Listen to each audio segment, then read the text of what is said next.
Pode ir? Show. Vamos começar. O que é uma capa de disco?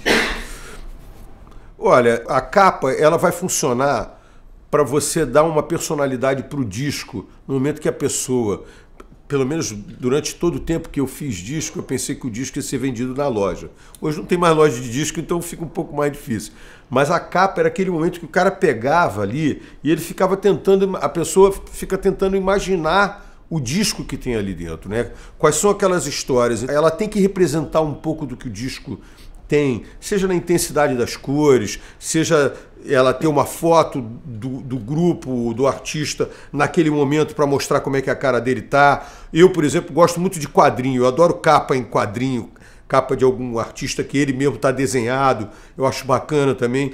Eu acho que ela tem que ter essa coisa de representar um pouco do que o disco está falando, e isso é achado cada vez de uma forma, não existe uma forma única, né? E o artista, quer dizer, o diretor de arte, ele tem que estar muito sintonizado com a banda, ou ele tem que estar numa viagem muito dele, que às vezes te surpreende, porque aí é um artista surpreendendo o outro, que é muito bacana também. É como quando você vem e chama um músico, de repente, para o teu disco para fazer um solo, só que nesse caso o cara está fazendo solo de visual, né? Não está fazendo um solo de instrumento, né? Mas ele está te propondo uma coisa que de repente você vai falar, porra, cara, muito obrigado, né? Porque, pô, você não sabe o que vem. Mar Abandonado foi a primeira vez que a gente trabalhou com o Felipe Taborda.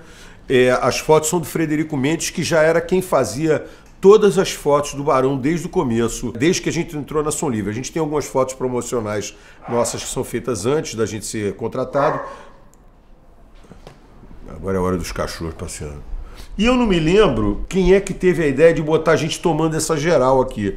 Só que ela, por acaso, foi feita em cima desse muro, que tem essa frase maravilhosa, né? Em vez de estar aqueles rabiscos horrorosos que o nego faz, que tem grafiteiros sensacionais. Mas tem aquela casa, vai lá e faz... Não é nada, né? Esse aqui não, pelo menos fez um negócio. Faço da minha vida um cenário da minha tristeza.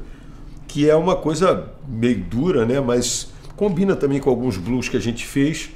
E acabou que a gente não conseguiu, se eu me lembro bem, era um policial, mas ele tinha que aparecer sem a identificação, que era para não sujar para ele, porque eles não podiam estar fazendo isso numa foto. Eu acho que era isso, uma coisa assim. Eu me lembro que tinha isso. Não, e foi engraçado, porque o Cazu estava completamente bêbado, para variar, e com os guardas ali, né, bicho, e o cara doidão, mas normal, nada, pelo menos não tinha. E aí o travesti está aqui de novo, ó. Ele está aqui de novo, agora ele está rindo. Ali, aqui ele está mais sério. Mas ele ficou de figuração legal aqui no nosso... Mas foi pedido mesmo, né? Pega o cartão aí de estar na bolsinha. Sabe que a gente está meio lotado. Não, e esse carimbo, ele realmente...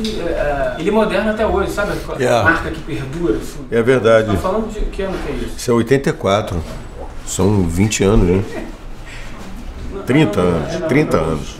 30 anos, caramba. O que quer falar ainda dessa capa? A última coisa. Adentro. Não, minto. Esse disco. Fala um pouco desse disco. Esse disco é o último de vocês com o Cazuza? Sim, esse é o último disco com o Cazuza. E esse é o disco onde a gente acerta a mão, de uma certa maneira. Que o nosso primeiro disco é um disco muito espontâneo, mas ele não tem, talvez, a qualidade de produção, assim, a sonoridade dele. Ele é um disco que ele foi muito mal mixado na época, então pra gente também era um pouco frustrante o som que o disco tinha, né? Eu gostava muito da capa. O segundo disco, a capa é horrorosa, péssima. A gente usou uma referência maravilhosa, demos pro fotógrafo que era o cara mais incompetente, aquele cara não podia ser fotógrafo nem aqui nem na China. O cara fez uma capa horrorosa, a gente deu uma capa de um disco lindo para ele usar de ponto de partida, ele fez uma coisa horrível. Nós que éramos garotos bonitos naquela época, todos com 17, 18, 20 anos, tem uns tão horrorosos. A capa é horrível, parece uma quadrilha de São João, um disco de rock. Um negócio totalmente deslocado. Eu adoro quadrilha de São João, mas lá no São João, né? Não na capa de uma banda de rock and roll. E o disco é um disco que tem é muito bem tocado, mas ele é um pouco frio, assim, porque a gente se preocupou muito em tocar bem, perdeu um pouco da espontaneidade. Esse disco é o disco onde pinta um equilíbrio disso, da espontaneidade e da precisão musical. Então, assim, é um grande momento da nossa história. É um disco que estourou, foi o primeiro grande sucesso, vendeu 100 mil cópias, foi disco de ouro. Foi um disco realmente muito presente naquele momento. No ano de 84, ele é um disco que está nas paradas de sucesso, as pessoas estão com ele dentro da vida delas lá. E para a gente foi um momento muito especial, de muito sucesso, de viajar o Brasil todo para divulgar e ver o disco com a capa bacana na loja é um prazer muito grande. Assista Arte na Capa, Canal Brasil. Fica ligado, boas histórias.